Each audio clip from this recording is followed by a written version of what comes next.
లూకాసు వార్త 19వ అధ్యాయం 10వ వచనం. లూకాసు వార్త 19వ అధ్యాయం 10వ వచనం. నశించిన దానిని వెదకి రక్షించుటకు మనుష్య కుమారుడు వచ్చెనని అతనితో చెప్పెను. నశించిన దానిని వెదకి రక్షించుటకు మనుష్య కుమారుడు వచ్చెనని అతనితో చెప్పెను.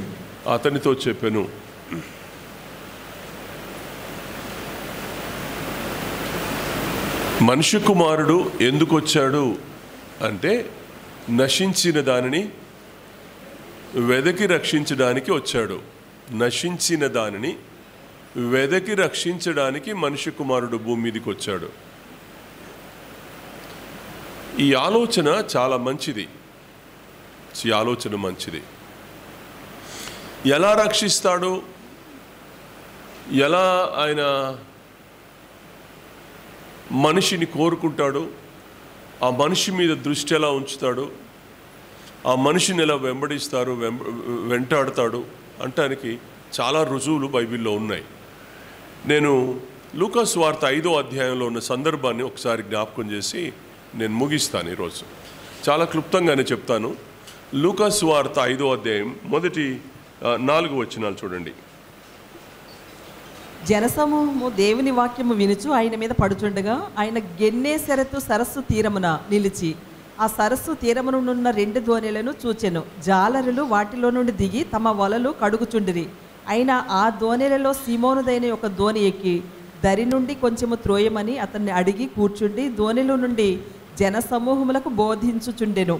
ఆయన బోధించుట చాలించిన తర్వాత నీవు దోణిను లోతునకు నడిపించి చేపలు పట్టుటకు మీ వలలు వేయుడని సీమోనుతో చెప్పగా, సీమోను ఏలినవాడా, రాత్రి అంతయు మేము ప్రయాసపడితిమి గాని మాకేమీ దొరకలేదు, అయినను నీ మాట చొప్పున వలలు వేతునని ఆయనతో చెప్పెను.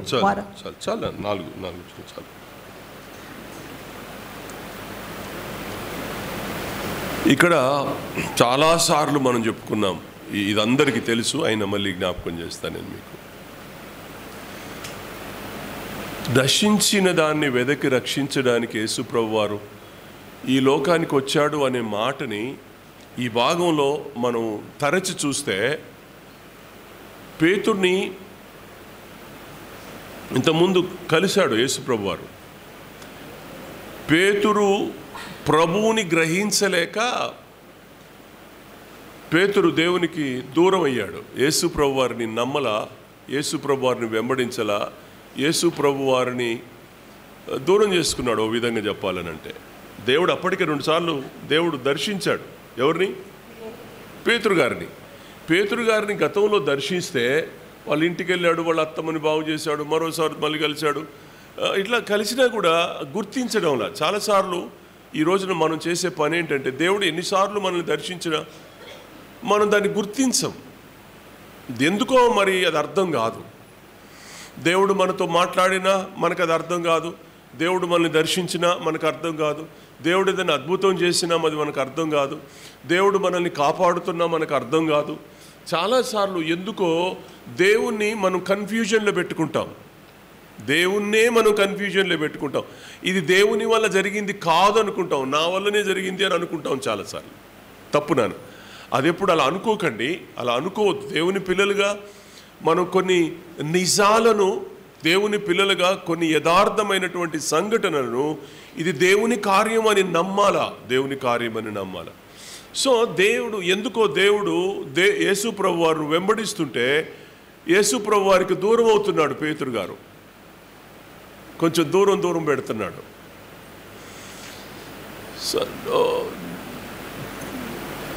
పేతురు యేసుక్రీస్తుని దూరం పెట్టొచ్చు గాక, కానీ దేవుడు పేతురుని దూరం పెట్టడు. పేతురు కావాలి దేవునికి. ఎందుకు పేతురు కావాలి అని అంటే, దేవునికి పేతురు ద్వారా ప్రణాళిక ఉంది. పేతురు ద్వారా బోలెడంత పని చేయించుకోవాలా. పేతురు దేవుని సాధనం అవ్వాలా, దేవుని కొరకు పాత్రగా మార్చబడాలా. పేతురు దేవునికి కావాలా. ఈ రోజున మనల్ని కూడా అలాగే వెంటాడుతున్నాడు. నాగరాజు వచ్చాడు ఇవాళ. ఉన్నావా నాన్న? నాగరాజ్ వెళ్ళిపోయాడు. కొద్దిమంది నేను చెప్తున్నాను కొద్ది మందిని దేవుడు వెంటాడుతాడు, వాళ్ళు దేవునికి దూరం అవుతూ ఉంటారు.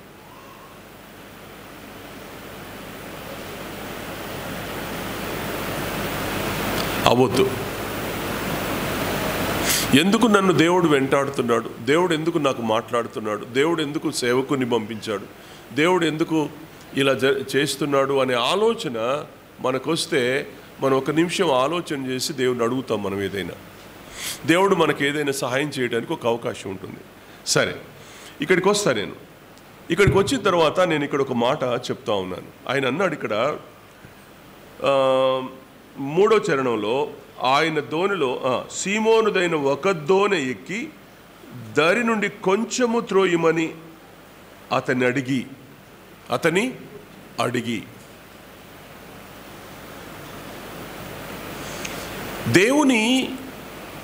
దేవుని ఆలోచనలు కొంచెం మనసులోకి తెచ్చుకోండి. మత్తయి సువార్త 7వ అధ్యాయం 7వ వచనంలో అంటాడు, అడుగుడి మీకు ఇవ్వబడును, తట్టుడి తీయబడును, వెదకుడి దొరుకును అన్నవాడు. ఇప్పుడు అడిగితే ఇచ్చేవాడు ఇప్పుడు మనల్ని అడగడం ఏంటి? అడిగితే ఇవ్వగలిగిన దాత ఆయన,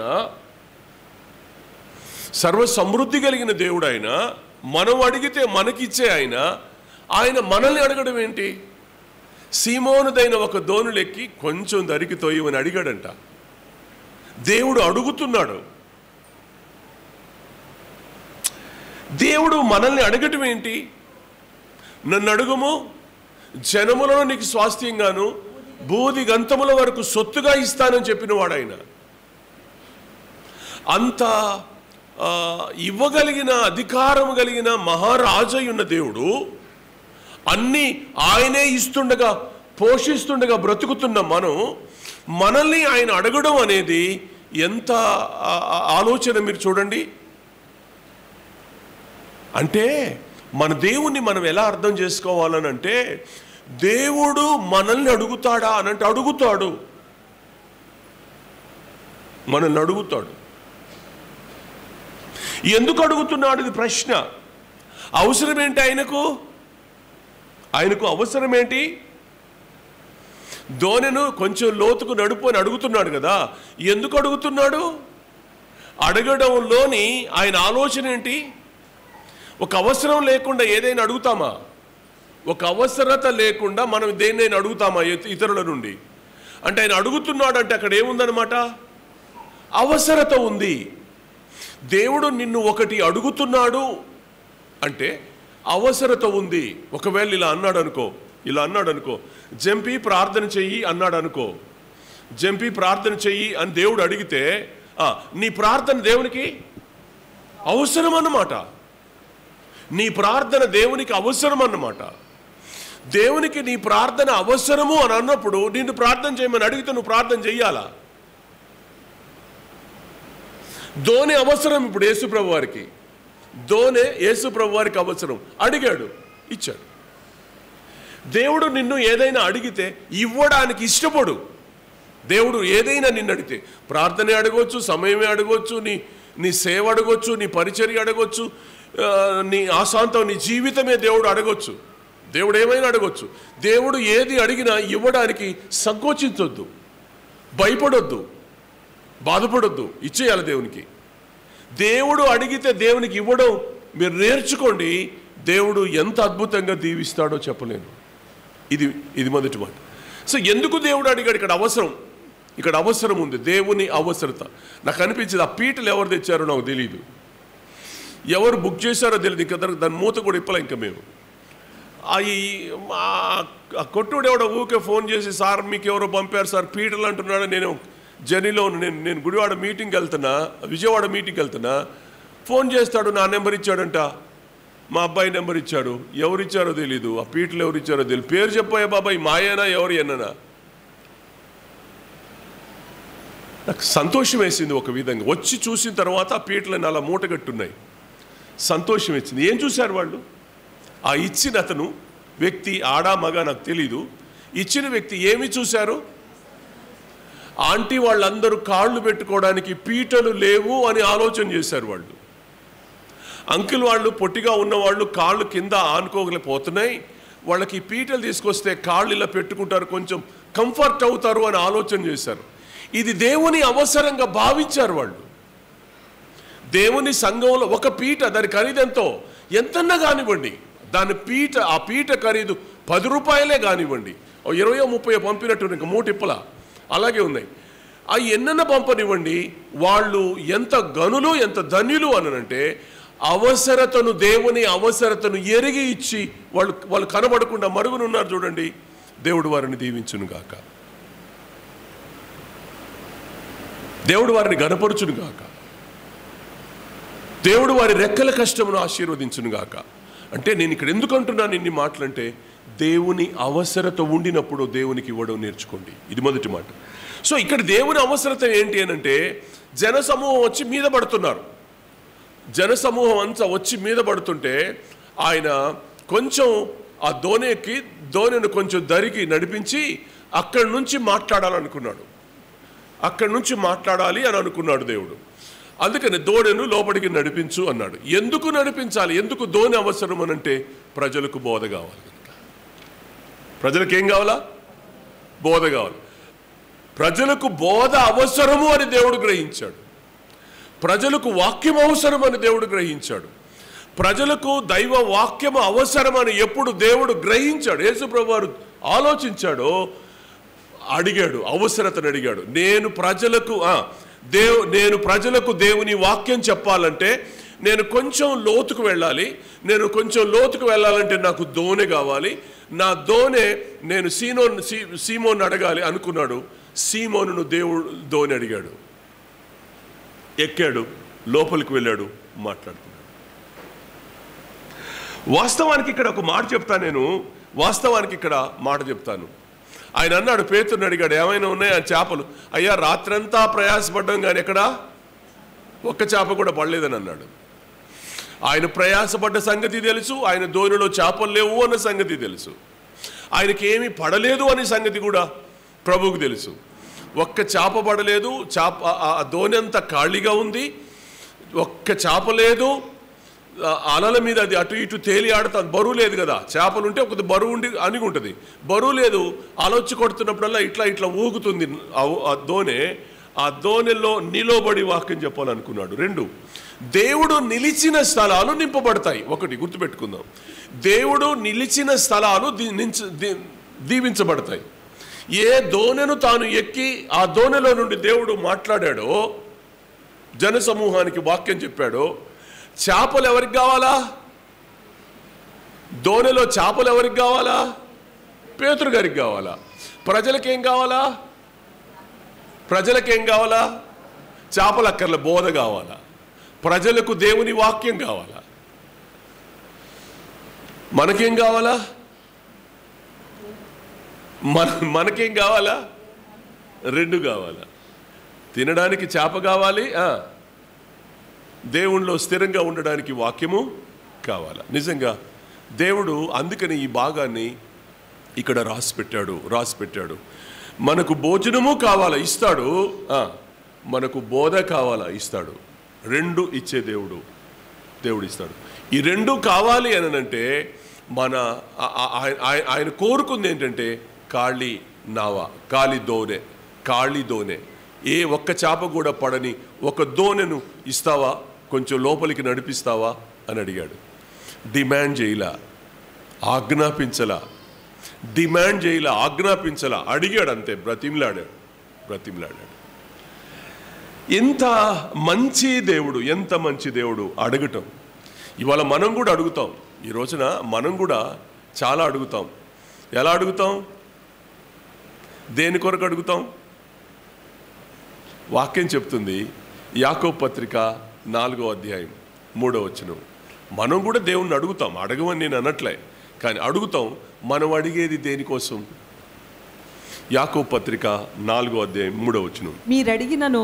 నీవు అడిగినను మీ భోగముల నిమిత్తము వినియోగించుటకై, నీ భోగముల నిమిత్తము వినియోగించుటకై దురుద్దేశముతో అడుగుదురు గనుక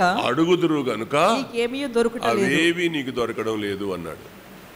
మనం అడిగేది దేనికోసం అంటే మన స్వార్థం కోసం అడుగుతాం, మన భోగం కోసం అడుగుతాం, మనం భాగ్యవంతులంగా భూమి మీద కనబడాలని మనం అడుగుతాం, మనం అందరికంటే ఎత్తు స్థానంలో కనబడాలి అని అడుగుతాం దేవుణ్ణి. మనకు అవసరం లేదు, దేవుడు ఇస్తున్నాడు, పోషించబడదాం, అడుగుదాం, తిందాం, చక్కగా బ్రతుకుదాం. కానీ భోగము నిమిత్తం అడిగే ఏది నీకు దూరం అవుద్ది. భోగం నిమిత్తం అడగమాకు, నీ అక్కర అడుగు, నీ అవసరత అడుగు, నీకేది కావాలో అది అడుగు. ఏది కావాలో అడుగు, ఏది అక్కరలేదో పక్కన పెట్టు. కావలసిన దానిని అడిగితే దేవుడు ఖచ్చితంగా ఇచ్చే దేవుడు. ఏది నీకు తక్కువ చేయడు, ఏది నీకు తక్కువ చేయడు. ఆయన పరలోకంలో నుండి రిక్తుడిగా భూమి మీదకి వచ్చినవాడు, పరలోకం తనకున్న సమస్తాన్ని వదిలిపెట్టుకొని భూమి మీదకి వచ్చినవాడు ఆయన. ఫిలిప్పీ పత్రిక 2వ అధ్యాయం మనం చదివితే ఆయన శిలువ మరణం పొందినంత విధేయుడు చూపించడానికి భూమి మీదకి వచ్చాడు. దేవునితో సమానంగా ఉండకూడని భాగ్యమని ఎంచుకోలేదు, దిగి కిందకు వచ్చాడు ఆయన. ఆయన రిక్తుడిగా మారాడు ఆయన. సో దేవుని మనం ఎప్పుడైనా ఏది అడగాలో అదే అడగండి, అక్కర్లేని దాన్ని అడగండి. నీకు అక్కర్లేదు భోగం, అది భోగం కోసం అడుగుతున్నావు, అడగండి. అది నీ అడిగినా ఇవ్వడైనా. నీ అక్కర అడగండి, నీ అవసరతను ఖచ్చితంగా తీరుస్తాడు. అది నీకు అవసరము అనుకుంటే 100% తీర్చే దేవుడు. ఇందులో ఏ అనుమానం మనకు అవసరం లేదు అని జ్ఞాపకం చేస్తున్నాను. ఇక్కడ దోణెలో ఏమీ లేదు. దోణెలో ఏముంది? దోణెలో ఏముంది? ఏమీ లేదు. రాత్రంతా శ్రమ పడ్డాడంట, రాత్రంతా శ్రమ పడినా కూడా ఏమీ దొరకలేదంట, దోణె ఖాళీ అయింది. ఇవాళ మనం కూడా అంతే, ఇవాళ మనం కూడా ఖాళీ అయ్యాం. మనలో దేవుని ఆత్మ లేదు, మనలో దేవుని వాక్యము లేదు. మనం కూడా ఒట్టిపోయి ఉన్నాం. ఆ దోణె ఎలా ఒట్టిపోయి ఉందో ఈ రోజున మనకు కూడా అంతే, మనం కూడా అంతే. మనలో దేవుని వాక్యం ఉందా? మనలో దేవుని ఆత్మచేత మనం నడిపించబడుతున్నామా? ఆలోచించండి. ఇవాళ దేవుని ఆత్మచేత నడిపించబడకుండా దేవుని వాక్యం చేత నడిపించబడని విశ్వాసి ఒట్టిపోకపోతే ఎలా ఉంటాడు? రొమ్మున పాలు లేని గేదె మనం ఎంత పిండితే ఏమొస్తుంది? గేదె రొమ్మున పాలు లేవు, పాలు లేకుండా నువ్వు ఎన్ని పితుకుతావు, ఎన్ని బిందెలు తీస్తావు? గ్లాసుడని వస్తాయా? ఒట్టిపోయిన గేదె చనులో నుండి మనం ఒక చుక్క పాలు కూడా పిండుకోలేము.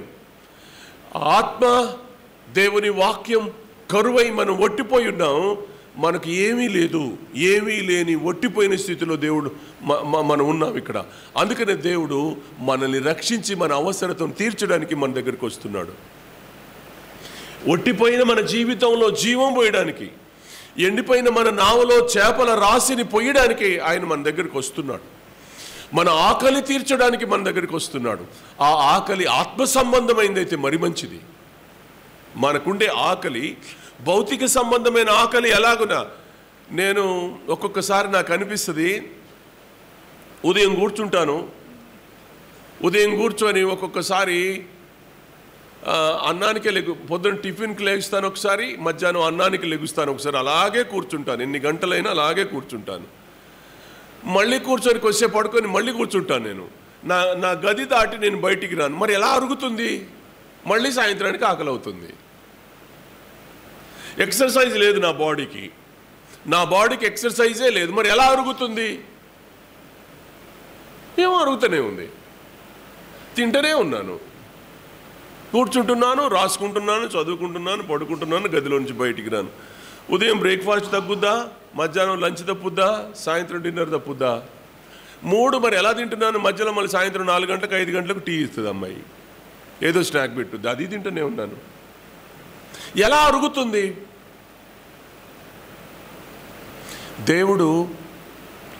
దేవుడు ఆకలిని ఇచ్చాడు, ఆకలిని తీరుస్తాడు. దేవుడు ఆత్మ సంబంధమైన ఆకలిని ఇచ్చాడు, దాన్ని తీర్చడానికి సిద్ధంగా ఉన్నాడు. నువ్వు ఒట్టిపోయి ఉన్నావా? ఆత్మ సంబంధమైన ఆకలి నీకు అవుతుందా, కావడం లేదా అనేది చూసుకోవాలా. ఈ ఆకలి ఒకవేళ ఇక్కడ ఆకలి చచ్చిపోతుంది అనుకో, అన్నం తినబుద్ధి కావట్లేదు అనుకో, ఏమున్నట్లు లెక్క? నీకు అన్నం తినబుద్ధి కావట్లా, నీకు ఆకలి కావట్లా, నీ ఆకలి చచ్చిపోయింది. దాని అర్థం ఏంటి? రోగం ఉన్నట్టేనా? అనుమానమా? ఏమన్నా అనుమానమా? నీకు ఆకలి కావడం లేదు, అన్నం అరగడం లేదు, నీకు ఆకలి చచ్చిపోయింది అని అంటే నువ్వు ఖచ్చితంగా రోగం, జబ్బున పడ్డావు అని గుర్తంతే. జబ్బున పడ్డావు అంతే. అప్పుడు వెంటనే పరిగెడతావు ఎక్కడికి? డాక్టర్ దగ్గరికి వెళ్తా. అయ్యా ఆకలి కావట్లేదు, ఇంత పెట్టవా, ఏందో అసలు అర్థం కావట్లేదు, అరగట్లేదు, కడుపు ఉబ్బుతుంది, ఆకలి కావట్లేదు, కడుపు ఉబ్బుతుంది, ఆకలి కావట్లేదు. ఆయన ఏదో ఒకటి ఇస్తాడు, తింటాం, మళ్ళీ సెట్ అయిపోద్ది దేవుడి దయ వల్ల, మళ్ళీ ఆకలి అవుద్ది, మళ్ళీ తింటాం. అది ఆరోగ్యపరంగా, శరీరపరంగా. మరి ఆత్మ సంబంధమైన ఆకలి సంగతి ఏంటి? ఆత్మ సంబంధమైన ఆకలిని గూర్చి ఎన్నడైనా చింతుందా? ఆలోచన ఉందా? బైబిల్ మీద నీకు ఆకలి పుడుతుందా? ప్రార్థన మీద ఆకలి పుడుతుందా? సహవాసం మీద ఆకలి పుడుతుందా?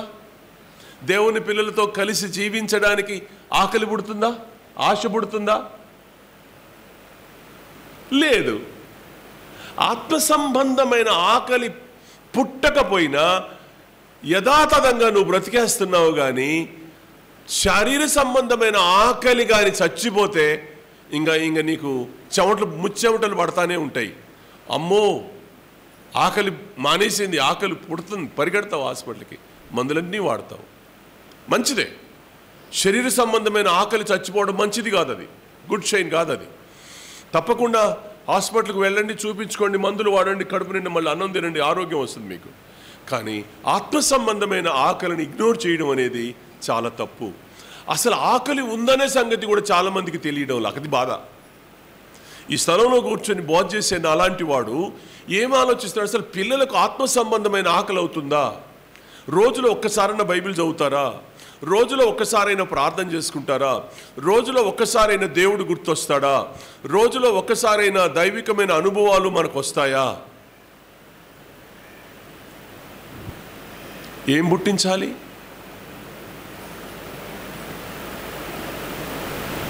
ఏమవుతున్నారు మనవాళ్ళు?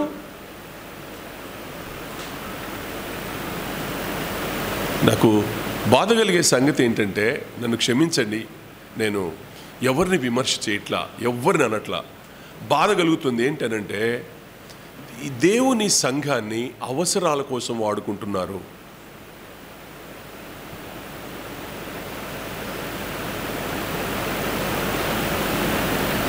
బాధేస్తూ ఉంటుంది.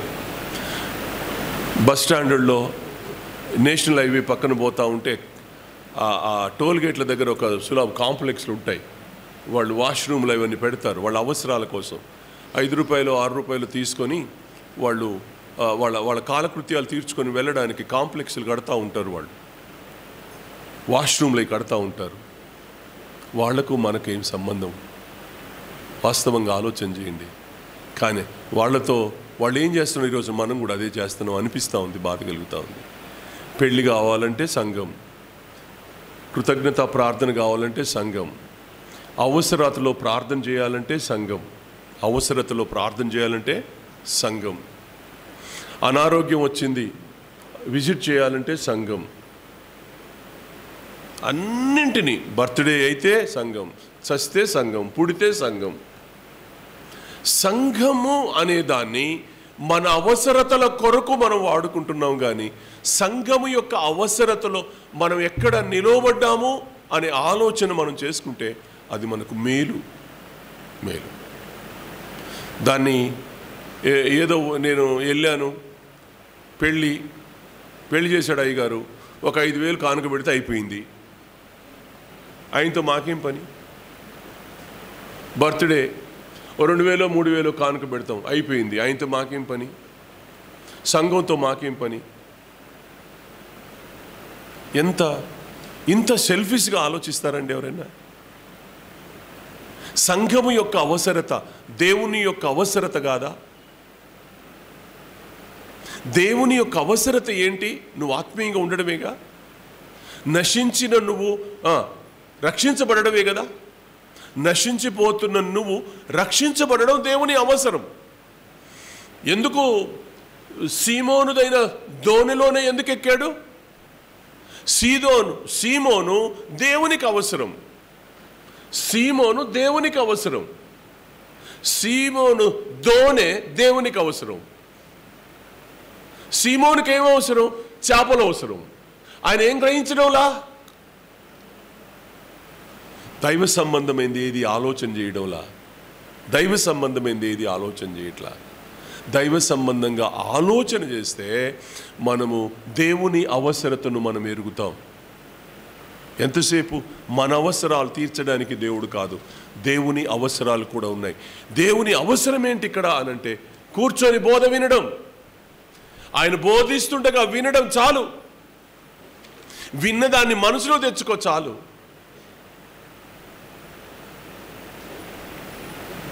ఎంత ఆలోచన చూడండి. నేను ఇక్కడ ఒక మాట చెప్తా. దోణెను సీమోను ఇచ్చాడా యేసుప్రభు వారికి? ఆ దోణెను సీమోను యేసుప్రభు గారికి ఇచ్చాడా? లోపలికి వెళ్ళి అక్కడి నుండి బోధ చేయడానికి దోణెని ఇచ్చాడా? ఇచ్చాడు. లోపలికి వెళ్ళాడా? ఇచ్చాడు. ఇక్కడ ఒక మాట చెప్తా. దేవుని అవసరతలో నువ్వు ఇచ్చావు. నువ్వు దేవుని అవసరతలో దోణిని ఇచ్చావు. మీసం మేలేస్తావా? నేను దేవుని అవసరతలో దేవునికి నా దోణినిచ్చాను అని చెప్తావా?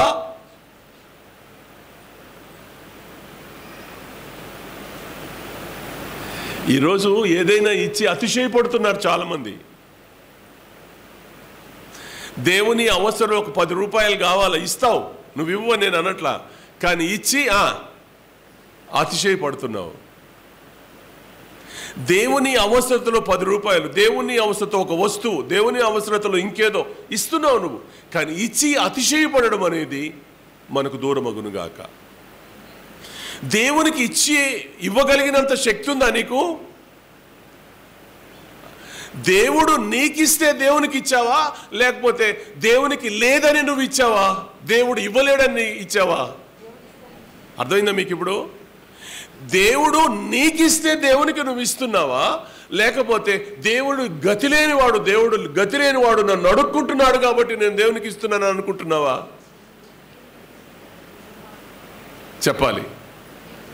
చాలా దురభిప్రాయాలు మనిషి జీవితంలో కనబడుతున్నాయి.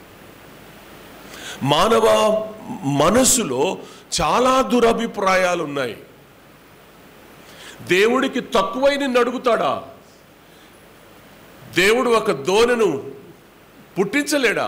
కలుగును గాక అనంటే సూర్యుడే కలిగాడు, చంద్రుడు కలిగాడు, ఆకాశాలు కలిగినాయి, భూమి కలిగింది, సముద్రం కలిగింది. దోణె కలుగును గాక అంటే కలగదా? ఆయనకు అవసరం లేదు. కానీ నువ్వు ఇస్తావా లేదా అని చూస్తున్న దేవుడు. నువ్వు ఇస్తావా లేదా? చాలాసార్లు పిసనారితనం అనేది మనల్ని దరిద్రులుగా మార్చడానికి కారణమవుద్ది. అంటే దేవుడేదో డబ్బు అడుగుతున్నాడు అని అనుకోకండి. ఆ పిసనారి తరంలో నీ సమయం ఉంది, ఆ పిసనారి తరంలో నీ ప్రార్థన ఉంది, ఆ పిసనారి తరంలో నీ ఆరాధన ఉంది, ఆ పిసనారి తనంలో దేవుని కొరకు నువ్వు ఇవ్వదగిన ఆత్మ సంబంధమైన ఎన్నో ఉన్నాయి. అవన్నిటినీ పిసనారి తనంతో నువ్వు దాచేసుకుంటున్నావు. నువ్వు వాటిని దేవునికి ఇవ్వడంలా. ప్రార్థన చెయ్యమని దేవుడు చెప్తున్నాడు, చెయ్యవు. డబ్బు ఒక్కటే కాదు ఇక్కడ, డబ్బు ఒక్కటే పనికట్టు కాదు ఇక్కడ. డబ్బు అనేది చివరి స్థానంలో ఉంది. డబ్బు అనేది చివరి స్థానంలో ఉంది. దేవునికి అసలు డబ్బే అవసరం లేదు. ఆ మాటకు వస్తే నిన్ను నువ్వు దేవునికి ఇచ్చుకో. దేవుడు ఏమడిగాడు? నా కుమారుడా నీ హృదయం నాకు ఇవ్వు. తలుపు దగ్గర నిలబడి తలుపు తీ ఏమడుగుతున్నాడు? నిన్ను నీ హృదయ తలుపులు తీయమని అడుగుతున్నాడు. నీ హృదయమో అడుగుతున్నాడు. ఇంతకంటే ఏమడుగుతున్నాడు దేవుడు నిన్ను?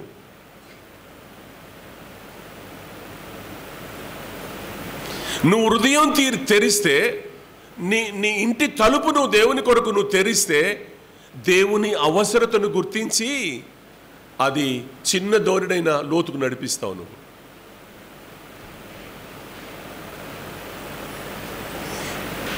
మనం అడిగే ఈ భోగాల నిమిత్తం అడుగుతున్నాం, అడగండి. అదంతా మనకు మంచిది కాదు, మన మేలు కూడా కాదు అది. దానివల్ల మనం ఏదో గొప్పోళ్ళం అవుతాం. దేవుడు మనల్ని గొప్ప చేస్తే గొప్పోళ్ళం అవుతాం. దేవుడు తప్పకుండా గొప్ప చేస్తాడు. ఏదో ఒక టైం వస్తుంది. అది జీవితంలో ఏదో ఒక రోజు మనల్ని తలెత్తుకునేలాగా చేస్తాడు తప్ప తల దించుకునేటట్టు చేయడు. తన పిల్లలు సిగ్గుపడడం ఆయన ఇష్టపడ్డు. అసలు తన పిల్లలు నామోషిగా బ్రతకడం దేవుడు ఇష్టపడడు. తన పిల్లలు తలదించుకోవడం అనేది అసలే ఇష్టపడడు. తన పిల్లలు ఎప్పుడు తల లేపుకొని తిరగాలని ఆశ కలిగిన దేవుడు ఆయన. మనం గమనించాలి విషయాన్ని. సో కాబట్టి దేవుడికి మనం ఏమి ఇవ్వగలము అదే ఆలోచన. దేవుడే మనల్ని అడుగుతున్నాడు. దేవుడు మనల్ని అడుగుతున్నాడు అన్నప్పుడు ఇక్కడ మనం గమనించాలి. ఇక్కడ దోణెను నడిపించుకొచ్చి అభ్యర్థిస్తూ ఉన్నాడు. దేవుడు మనల్ని అభ్యర్థించటమా? దేవుడు మనల్ని బ్రతిమిలాటమా? ఆ 4వ వచనంలో ఏముందిరా? నీవు దోణెను లోతునకు నడిపించి చేపల పట్టుటకు మీ వలలు వేయుడని సీమోనుతో చెప్పగా. ఇక్కడ అవసరం ఎవరు చెప్పండి? ఇప్పుడు సీమోనుకి ఏం కావాలనుకుంటున్నాడు? దేవుడు చేపలు ఇవ్వాలనుకుంటున్నాడు. చేపలు ఇవ్వాలి అని అనుకున్నవాడు నీ దోణెను లోతుకు నడిపించమని అభ్యర్థిస్తున్నాడు. ప్రసంగం చెయ్యడానికి కొంచెం లోతుకు నడిపించమన్నాడు. ఇంకా లోతుకు ఎందుకు నడిపించమంటున్నాడు అనంటే నీ దోణెను నింపడానికి లోతుకు నడిపించమన్నాడు. ప్రసంగం చేయడానికి, జనాలకు బోధించడానికి కొంచెం లోతుకు నడిపించమన్నవాడు చేపలు ఇవ్వడానికి, ఆ దోణి నిండా చేపలు నింపడానికి మరికొంచెం లోతుకు నడిపించమని అడుగుతున్నాడు, అభ్యర్థన చేస్తున్నాడు. ఇక్కడ చాలవా ప్రభువా అనొచ్చు ఆయన. అసలు పేతురుకు తెలియదు దోణిని ఎందుకు లోపలికి నడిపించమని అడుగుతున్నాడో.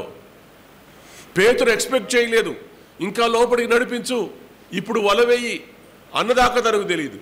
ఆ వలలో చేపలు నిండి ఎదుటివారి దోణిని కూడా పిలిపించుకొని ఆ 2 దోణెలలో చేపలు నింపేంత వరకు దేవుడు ఈ ఆశ్చర్య కార్యం చేస్తాడని సీమోనుకు తెలియదు. నిజంగా చెప్పిన ఒక మాట, దేవుడు నిన్ను నన్ను ఆశీర్వదించడానికి నీకు నాకు తెలియకుండా ఇస్తాడు ఆయన. మనకు అర్థం కాదు దేవుడు ఇచ్చే సమయం. దేవుడు మనకిచ్చే సమయాలు మనకు అర్థం కావు. దేవుడు ఇస్తాడు, గొప్ప చేస్తాడు. మనం మన భక్తిని కొంచెం లోపలికి నడిపించాలి. దేవుని ఆశ ఏంటి అనంటే మనం కొంతైనా ఆత్మ సంబంధంగా లోతులకు నడవకపోతే ఆత్మ సంబంధమైన ఆ తృష్ణ, ఆకలి తీరదు మనకి. అది లోపలికి నడిపిస్తే అర్థమవుతుంది. పైపైన ఉండి పైపైన చేసే వాళ్లకు ఆకలి యొక్క విలువ ఎక్కడ తెలుస్తుంది? ఆకలి విలువ తెలియదు. నన్ను ఆత్మ సంబంధంగా కొంచెం కొంచెం కొంచెం లోపలికి వెళ్ళడం నేర్చుకోవాలి. మనం అంత కొత్తోళ్ళం, అన్నిలో నుండి రక్షించబడ్డాం. అన్య మతాచారాలతో మింగిలై వాటిల్లో నుండి మనం రక్షించబడి దేవుని దగ్గరికి వచ్చిన దేవుని పిల్లలు. మనకు ఒకసారి అర్థం కాదు, అర్థం కాకపోయినా అందుకనే మొట్టమొదట 3వ వచనంలో ఏమన్నాడు?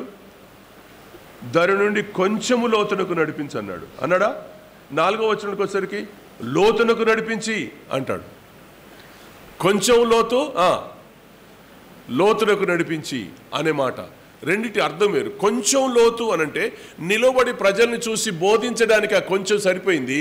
కానీ పేతురు దోణె నిండా చేపలు పట్టడానికి ఇంకా లోతుకు వెళ్లాల్సిన పరిస్థితి వచ్చింది. ఇక్కడే ఒక మాట చెప్తా. నీ భౌతిక సంబంధమైన అవసరతలు తీరాలి అనంటే, నీ భౌతిక సంబంధమైన అవసరతలు తీరాలి అనంటే నీ దోణెను లోపలికి తీసుకెళ్ళు. భక్తిగా బ్రతకడానికి ఇష్టపడు, కొంత లోతుకు వెళ్ళు. నీ ప్రతి అవసరాన్ని దేవుడు తీరుస్తాడు.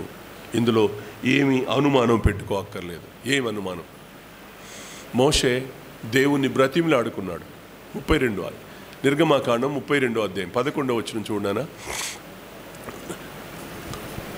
32వ అధ్యాయం 11వ వచనం. మోషే తన దేవుడైన యెహోవాను బ్రతిమాలుకొని, మోషే దేవుణ్ణి బ్రతిమాలుకొని, ఇక్కడ యేసు ప్రభు వారు అభ్యర్థించి ఇక్కడ బతిమిలాడుతున్నాడు.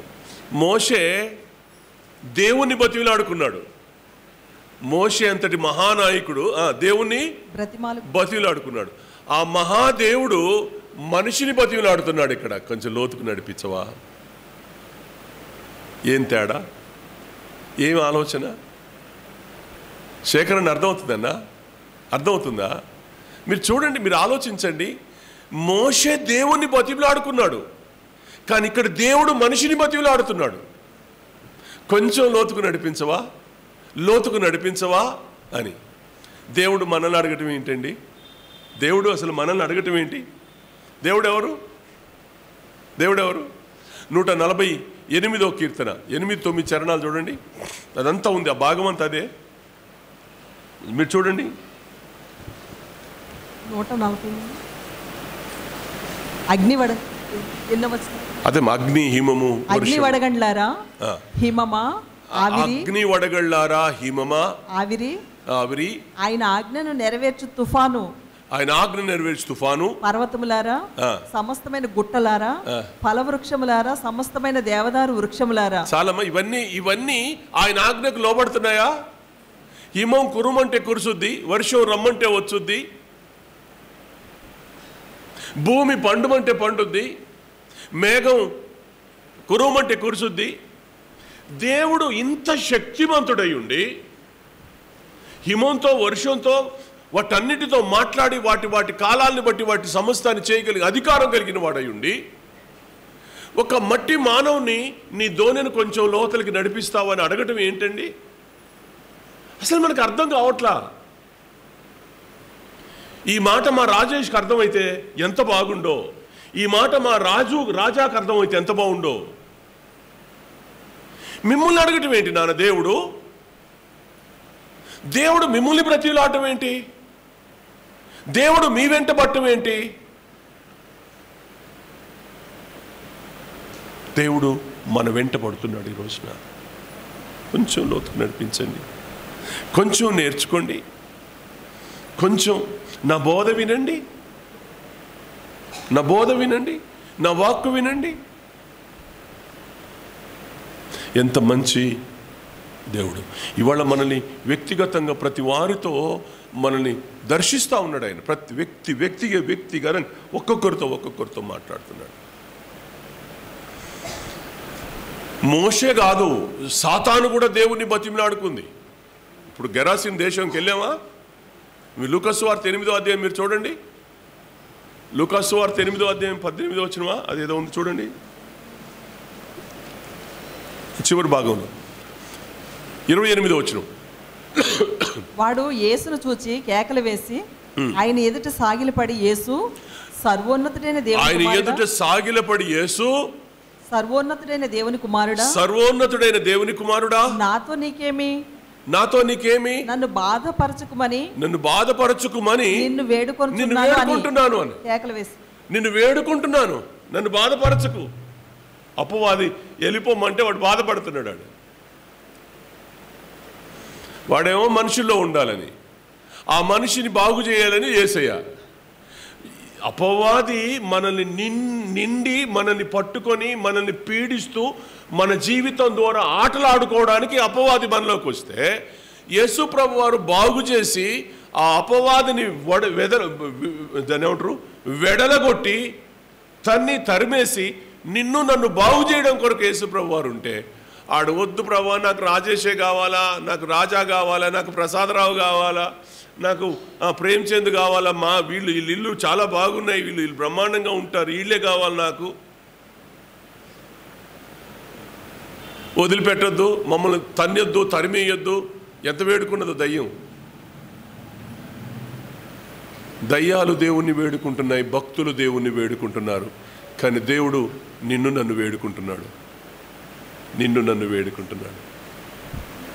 నన్ను బ్రతిమలాడుతున్నాడు, నిన్ను నన్ను అభ్యర్థిస్తా ఉన్నాడు, అడుగుతున్నాడు, చేతులు చాపి అడుగుతున్నాడు. దేవుడు ఎంత మంచి దేవుడు! దేవుని మంచితనాన్ని ఈ రోజున మనం అర్థం చేసుకోలేకపోతే జరిగే పరిణామాలు. కుమ్మరివాడికి మట్టి స్వభావం తెలీదా? కుమ్మరి పనిచేసేవాడికి ఆ మట్టి యొక్క స్వభావం తెలీదా? తెలీదా? మట్టి యొక్క స్వభావం తెలియకుండా కుండ చేయగలడా? వాడు పాత్ర చేయగలడా? ఖచ్చితంగా ఆ మట్టి యొక్క స్వభావం తెలియాలి ఆయనకి. అలాగే దేవునికి మన నైజం తెలీదా? మన స్వభావం తెలీదా? మన స్వభావం తెలుసు, అయినా ఎందుకు అడుగుతున్నాడు? ఎన్నిసార్లు అడిగినా మనం ఇవ్వమని. పేతురు వెంట ఎందుకు పడుతున్నాడు ఈ 5వ అధ్యాయంలో? ఇప్పటికీ ఒకసారి 2 సార్లు కలిశాడు, వినట్లా, అందుకని వెంటబడుతున్నాడు. పేతురు వెంటబడిన వాడు ఈరోజు మన వెంటబడుతున్నాడు. ఆవేళ పేతురు వెంటబడ్డాడు, బతివిలాడాడు, దోణిని నడిపించుకున్నాడు, ఆశ్చర్యమైన కార్యం చేశాడు, జీవితాన్ని మార్చాడు. ఆ రోజున సీమోను జీవితాన్ని మార్చాడు. ఇవాళ మనం కూడా అంతే. సీమోను చేసిన పని ఏంటంటే, దోణిని నడిపించమంటే దోణి నిమ్మంటే ఇచ్చాడు, లోతుకు నడిపించమంటే నడిపించాడు, ఇంకా లోతుకు తీసుకెళ్ళమంటే నడిపించాడు, వలయమంటే వేశాడు. ఆయన చెప్పిన ప్రతి మాట విన్నాడు. అందువల్ల ఆ రోజున పేతురు జీవితాన్ని దేవుడు మార్చాడు. అంతకుముందు 2 సార్లు కలిసినప్పుడు ఎస్కేప్ అయిపోయాడు. బేతనే ఇంట్లో లాజరు ఎస్కేప్ అయిపోయినట్టే మనం కొన్నిసార్లు దేవునికి వ్యతిరేకంగా ఎస్కేప్ అయి వెళ్ళిపోతూ ఉంటాం. బురద మట్ట కాలు కింద నుంచి జారిపోయినట్టుగా జారిపోతూ ఉంటాం. దేవునికి మనం దొరకం. కానీ దేవుడికి నువ్వు కావాలంటే నీ వెంటబడతాడు, నిన్ను పట్టుకుంటాడు, నిన్ను బ్రతిమిలాడతాడు, నిన్ను ఏమైనా చేస్తాడు. సీమోను దేవునికి కావాలి. ఈ రోజున దేవుని అవసరం సీమోనుకుంది, సీమోను అవసరం దేవునికి ఉంది. సీమోను తన అవసరాన్ని దేవునికి చెప్పలా. నాకు చేపల రాశి కావాలని అడగలా. అడక్క ముందు చేపల రాశినిచ్చాడు. దేవుడు సీమోని యొక్క అవసరతని ఎరిగి చేపల రాశినిచ్చాడు. ఆయన ఒక్కతోనే కాదు, ఎదుటివారి దోణెలు కూడా పిలిచి ఆ దోణెలు నిండు నన్ను చేపలు పెట్టాడు. దేవుడు అద్భుతం చేశాడు. ఆశ్చర్యం ఆయన కనులకు వెలుగది. మనం ఖచ్చితంగా ఆలోచన చేయాలి. దేవుడయ్యుండి, అధికారం గలవాడయ్యుండి, ఆయన అక్కడ వలై చేపలు పడతాయి అనగానే వలేశాడు. విస్తారమైన చేపలు. అంత అధికారం కలిగిన దేవుడు, జలచరాలను శాసించగలిగిన దేవుడు, ఆకాశాన్ని, వర్షాన్ని, హిమాన్ని, వాటి సమస్తాన్ని ఆజ్ఞాపించగలిగిన దేవుడు ఒక మనిషిని వెంటబడి నీ హృదయం నాకు కావాలి, నువ్వు నాకు కావాలి. మీరేమనుకుంటున్నారు అనంటే గొప్పోళ్ళం అనుకుంటున్నారు. మనం గొప్పోళ్ళం అనుకుంటున్నాం. పోనీ దేవునికి అన్నకు ఏదైనా కొంచెం ఇస్తే మళ్ళీ ఏమనుకుంటున్నాం? అమ్మ దేవునికి నేను ఇచ్చి ఇంకా గొప్ప అయిపోయినాను అనుకుంటున్నాం. ఇవన్నీ ఏమంటారంటే పిల్లకాయలు ఆడుకొని పిలుపులాటలాగా ఉన్నాయన్నమాట ఇవన్నీ. అంతే కదమ్మా, పిల్లకాయలు ఆడుకునే పిలుపులాటల్లాగా ఉన్నాయి ఇవన్నీ. మన భక్తి, మన విధానాలు, మన పరిస్థితులన్నీ చూస్తున్నప్పుడు అయ్యో ఆయన మహోన్నతుడు, నిలవబడితే ఆయన ఆకాశం సింహాసనం, ఆయన ఆకాశం అంతా ఆయన నివాస స్థలం అనే సంగతిలో మర్చిపోతున్నాం. మనం ఆయన అధికారం మర్చిపోతున్నాం, ఆయన నోటి శక్తిని మర్చిపోతున్నాం, ఆయన దైవత్వం మర్చిపోతున్నాం. మనం మర్చిపోయి దేవుణ్ణి సింపుల్గా ఏదో ఆయన దగ్గరికి ఆదివారం నాడు వెళ్ళి దండం పెట్టుకొని వచ్చేది సరిపోద్దులే అనేటువంటి ఒక దాన్ని ఏమంటారంటే దేవుణ్ణి తక్కువ చేసే స్వభావాన్ని మన మనసులో నింపుకుంటున్నాం. ప్రేమతో చెప్తున్నాను, అలా చెయ్యమాకండి. దేవుడు అండి బాబోయ్, ఆయన దేవుడు అండి. ఆయన దేవుడు. ఆయన దగ్గర మనం కప్పగంతులు వేయొద్దు, కోతి చేష్టలు చెయ్యొద్దు. ఎంత భయంతో ఉండాలా, ఎంత భక్తితో మనం ఉండాలా. ఈ మాట గమనించండి. ఇర్మియా గ్రంథంలో ఒక మాట చదువునాను, ముగిస్తాను, చాలా టైం అయినట్టుంది, ముగిస్తాను. ఇర్మియా గ్రంథం 51వ అధ్యాయం 16వ వచనం చూడండి.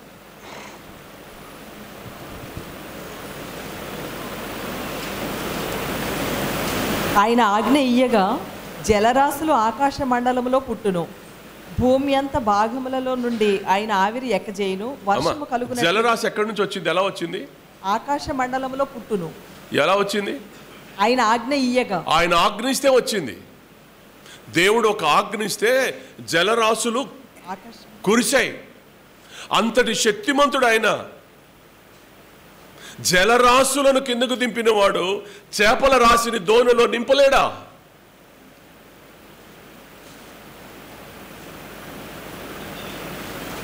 ఆకాశముందున జలరాశిని భూమి మీదకి దింపి భూమిని తడిపి విత్తువానికి విత్తనాన్ని దయచేస్తున్నటువంటి దేవుడు ఒక జలరాశి చేపల రాశిని తీసుకొచ్చి పేతురు గారికి ఇవ్వలేడా? నీకు బిడ్డనివ్వలేడా? దేవుడు ఏమన్నా అసమర్థుడా? దేవుడు శక్తిహీనుడా? దేవునికి చేతగాంది ఏదైనా ఉందా? ఏం లేదు. దేవుడు సర్వశక్తిమంతుడు, సర్వాధికారం కలిగిన దేవుడు. ఆయన మనందరి పూజకు అర్హుడైన దేవుడు. ఆయన అలాంటి దేవుని మనము ఇదంతా ఎందుకు చెప్తున్నాడు పేతురుకి? ఇదంతా ఎందుకు చెప్తున్నాడు? 9వ వచనం చదువమ్మా. 5వ అధ్యాయం 9వ వచనం చదువు. నేను ముగిస్తాను, అయిపోయింది. 5వ అధ్యాయం 9వ వచనం. ఏలయనగా వారు పట్టిన చేపలు రాశికి అతడును అతనితో కూడా నున్నవారును విస్మయం ఉందిరి. ఆశ్చర్యపడ్డారంతే, విస్మయం ఉందారంట. వలేయమన్నాడు, వలేశారు. అసలు ఎన్ని పడ్డాయి అనంటే ఇంకా వాళ్ళ జీవితంలో ఎన్నడు అంత ఎక్స్పీరియన్స్ వాళ్ళు. సముద్రంలో వలలు వేసి వ్యాపారం చేసి చేపలు పట్టుకొని గొప్పోళ్ళైనటువంటి వ్యక్తులు ఎన్నడూ వాళ్ళ జీవితంలో ఆయన నోటి మాటకు పడినన్ని చేపలు ఎప్పుడు పడలా. అన్ని చేపలు పడ్డాయి. విస్మయం ఉందే అంత, జాలరియే విస్మయం ఉందే అంత చేప అంటే అర్థం చేసుకోండి మీరు.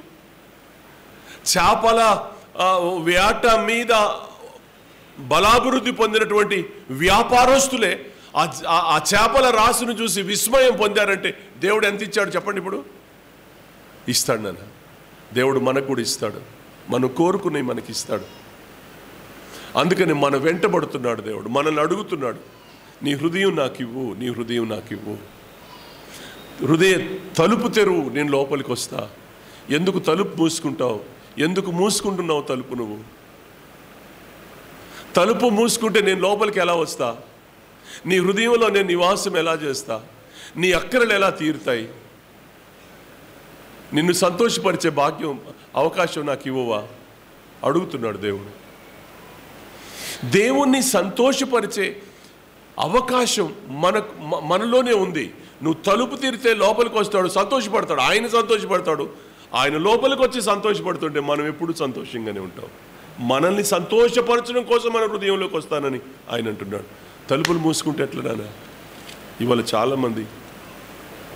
చాలామంది మగవాళ్ళందరూ కూడా తలుపులు మూసుకొని ఉన్నారు.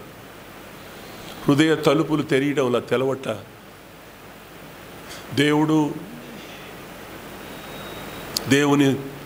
దేవుడు అడుగుతున్నాడు, ఇవాళ బతిమిలాడుతున్నాడు ఆయన. ఆ రోజు పేతురు వెంటబడి ఆయన్ని బతిమిలాడుకున్నట్టే ఈరోజు మన వెంటబడి బతిమిలాడుతున్నాడు ఆయన. మన హృదయ కవాటం తెరిస్తే లోపలికి వస్తాడు ఆయన, మనతో ఉంటాడు, మనతో దీవిస్తాడు.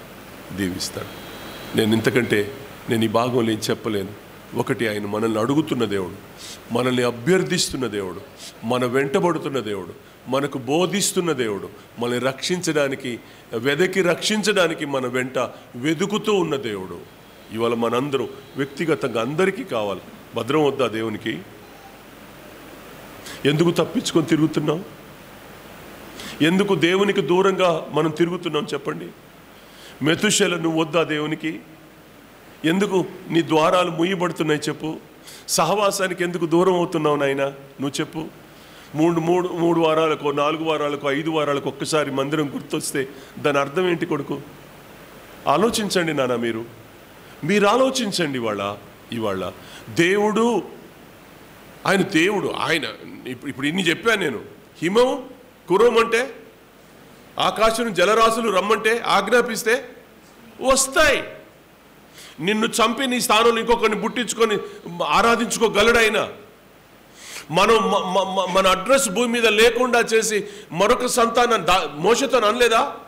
నువ్వు వీళ్ళందరినీ చంపేస్తాను, నేను ఒక కొత్త జనాంగాన్ని ఇస్తానంటే బతిలాడుకున్నాడు. వద్దులే బాబు, ఎందుకు వచ్చిన గొడవ? కన్నీళ్లు కార్చి పాదాల మీద, దేవుని పాదాల మీద పడి వద్దని బ్రతిలాడితే ఆ జనాంగాన్ని ఉండనిచ్చిన దేవుడు ఏదైనా చేయగలడు. కానీ ఒకటి గుర్తుపెట్టుకోండి, ఇవాళ దేవుడు మనల్ని గద్దించడంలో బ్రతిలాడుకుంటున్నాడు. నీ హృదయం నాకు ఇవ్వు నాన్న, నీ హృదయం నాకు ఇవ్వు. నేను నీతో ఉంటాను, నీతో సహజీవనం చేస్తాను, నీ దోణిలో ఉంటాను, నీతోనే నా జీవితం గడుస్తుంది. ఇంతకంటే ఎవరు అడుగుతారండి? ఆజ్ఞాపించగలిగిన వాడు అడుగుతుంటే, శాసించగలిగిన వాడు అడుగుతుంటే, నీ నిర్మాణకుడు నిన్ను అడుగుతుంటే, నీ పోషకుడు నిన్ను అడుగుతుంటే, నీ దాత నిన్ను అడుగుతుంటే, నీ సమస్తమునకు ఆధిపత్యం అధికారం కలిగిన దేవుడు నిన్ను బతిమిలాడు అడుగుతుంటే ఇవ్వడానికి నీకేంటి నొప్పి? ఆలోచించాలని నేను ప్రేమపూర్వకంగా మీకు మనవి చేస్తున్నా. ఇదంతా ఎందుకు అనంటే నీకు ఒక అవగాహన రావడం కోసమే. పేతురుకు అవగాహన రావాలి. పేతురు, నేను మీ అత్తమ్మను బాగు చేసిన రోజు మీ ఇంటికి వచ్చాను, నా మాట విన్నావా? నేను మరో చోట నిన్ను పిలిచాను, నది ఒడ్డున నిలవబడి నిన్ను పిలిచాను, నీకు అర్థమైందా? నీతో మాట్లాడాను. నేను ఎన్నిసార్లు నీ వెంటబడుతున్నా నువ్వు నాకు అక్కర్లేదన్నట్టుగా దూరం పోతున్నావు. నీకు ఒక అవగాహన కలగడం కొరకు ఇగో నేను నీ దగ్గరికి వచ్చాను. నీ దోణిలో ఎక్కాను, నీ దోణిని లోపుతూ నడిపించమన్నాను. మంచిది, నడిపించావు. నీకు అర్థమవుతుందా నేను ఎవరో? నువ్వు బ్రతకడానికి ఆధారమైన వాడిని నేను. నా నోటి మాట నీకు జలరాశిని కాదు, నా నోటి మాట నీకు చేపల రాశిని ఇవ్వగలదు. నా నోటి మాట వలన నువ్వు బ్రతుకుతావు. పేతురుకు అర్థమైంది. పేతురు చూడండి ఏమన్నాడు, ప్రభువా పాపాత్ముడని అన్నాడు. చూడండి ఎక్కడమ్మా 8వ వచనం. సీమోను పేతురు అది చూచి యేసు మోకాళ్ళ ఎదుట సాగిలపడి, ప్రభువా నన్ను విడిచిపోము, నేను పాపాత్ముడను అని చెప్పాను. పేతురుకి ఏం అవగాహన వచ్చింది? పేతురుకు ఏ అవగాహన వచ్చింది? నేను పాపిని అన్న అవగాహన వచ్చింది. జంపి ఏం చెప్పాను? మనసు ఎక్కడో పెట్టొద్దు నాన్న. పేతురుకు ఏం అవగాహన వచ్చింది అని అంటే నేను పాపాత్ముడను అనే అవగాహన వచ్చింది. ఎప్పుడొచ్చింది? దేవుడు నోటి వాక్కు చేత ఆయన దోణెను చేపల రాశితో నిండినప్పుడు అర్థమైంది. ఓహో ఓహో, ఈయనే కదా నా పోషకుడు, ఈయనే కదా నా సమస్తం, ఈయనే కదా నా దాత, ఈయనే కదా నా సమస్తం అని ఎప్పుడు ఆలోచన చేసి నేను పాపిని అని గ్రహించగలిగాడో గొప్ప క్షమాపణ ఆయనకు దొరికింది. పాపిని, నేను చేస్తుంది తప్పు అని గ్రహించగలిగిన వాడు దేవుని చేత క్షమించబడతాడు, దేవుని చేత ఆశీర్వదించబడతాడు, దేవుని చేత ఉన్నతుడుగా, దేవుని చేత ఉన్నతమైన శిఖరాల వైపు ఆ మనిషి వెళ్తాడు. దేవుడు ఆ వ్యక్తిని అలా దీవిస్తాడు. సీమోన్తో అన్నాడు, అయ్యా ఇదేదో చేపలు రాసి నా నోటి వాక్ చేత నింపాను, ఇదిగ నుంచి ఇది కాదు నువ్వు పట్టుకునేది, మనుషులను పట్టుకోవాల నువ్వు, మనుషులను పట్టే జాలరివి కావాల నువ్వు. చేపలు పట్టుకుంటే ఏమొస్తుంది నీకు? చేపలు పట్టుకుంటే భోజనం వస్తుంది నీకు. కానీ మనుషులను పట్టే జాలరిగా మారితే నిత్య జీవం వస్తుంది నీకు, పరలోక రాజ్యం వస్తుంది, యుగ యుగాలు నాతో ఉంటావు, నిత్యత్వంలో ఉంటావు. బ్రతుకు కోసమే పనిచేసి బ్రతుకు కోసమే అడిగేవాడు అవుతే ఈ భూమి మీద మాత్రమే నీకు అది ఉంటుంది, పరలోకంలో నీకు ఏది ఉండదు. అందుకని పరలోకంలో యుగ యుగాలు నాతో ఉండాలి అంటే, నిత్య జీవంలో నువ్వు ప్రవేశించాలి అంటే ఆత్మ సంబంధమైన ఆకలి నీకు పుట్టాలి. ఆత్మ సంబంధమైన ఆకలి నీకు పుట్టాలి అని యేసు ప్రభువు వారు చాలా చక్కగా వివరణాత్మకంగా అవగాహనలోకి వచ్చేటట్టుగా ఆ ఉదాంతం అంతా తీసుకొని వచ్చి చెప్పాడు. పేతురుకు అర్థమైంది, పేతురుకు చక్కగా అర్థమైంది. ప్రభువా నేను పాపాత్ముని, నన్ను క్షమించు, నేను పాపాత్ముని, నన్ను క్షమించు. నువ్వు నా వెంటబడుతున్నా నేను దూరం జరిగిపోతున్నాను, నువ్వు నన్ను అడుగుతున్నా నేను నీకేమి ఇవ్వలేకపోతున్నాను, నేను నా అవసరత నీకుందన్న సంగతి నేను గ్రహించలేకపోతున్నాను, నా మట్టి బుర్ర నన్ను క్షమించమని అడిగాడు, బ్రతిమలాడాడు. పాపాత్ముని, ప్రభా నేను పాపాత్ముని అడిగాడు. ఇవాళ ఒకటే అడుగుదాం, దేవుణ్ణి బ్రతిమలాడదాం, మనల్ని మనం అవగాహనలోకి తెచ్చుకుందాం. మనమేవరో. రాజశేఖర్ అవసరమా ప్రభుకి? ప్రభుదాస్ అవసరమా? దుర్గయ్య అవసరమా? పణిబాబు అవసరమా? మనకి ఏమున్నాయి? మనకు చదువులు ఉన్నాయా? మనం ఏమైనా యోగ్యులమా? వెండి బంగారాలు ఆయనకి ఇవ్వగలమా? మనం ఏమి ఇవ్వగలం దేవునికి మనం ఏమి ఇవ్వగలం?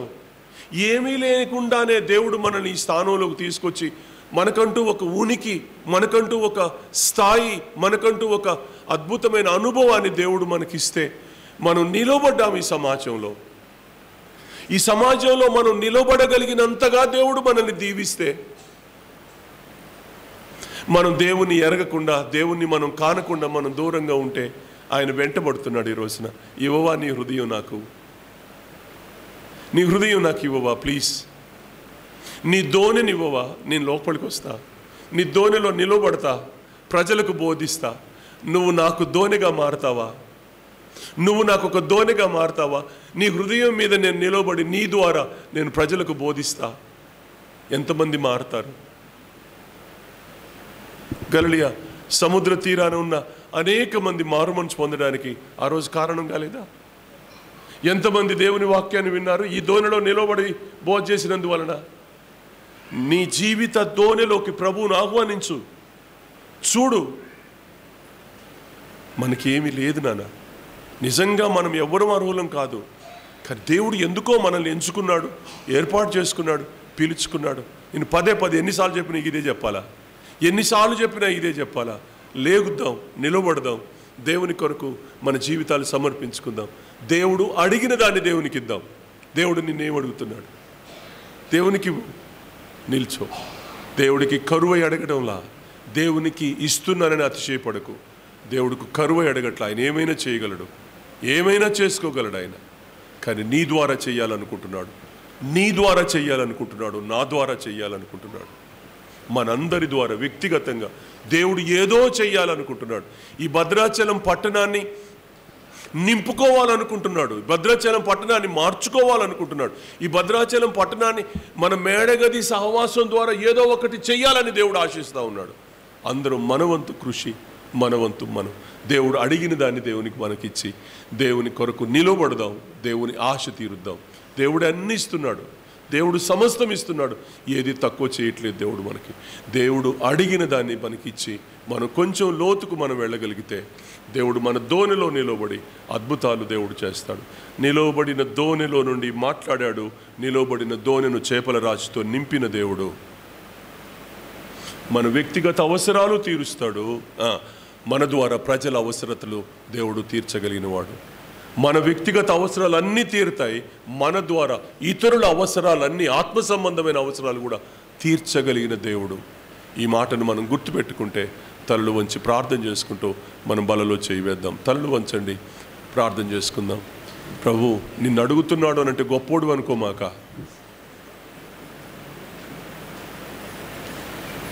ప్రభు మనల్ని అడుగుతున్నాడు అనంటే ఏదో ఒక విశేషమైన అనుభవం, మనం దేవుని కొరకు ఏదో ఒకటి చేయడానికి మనల్ని మనం పురికొల్పుకుందాం. తలలు వంచండి, ప్రార్థన చేసుకుందాం. అన్న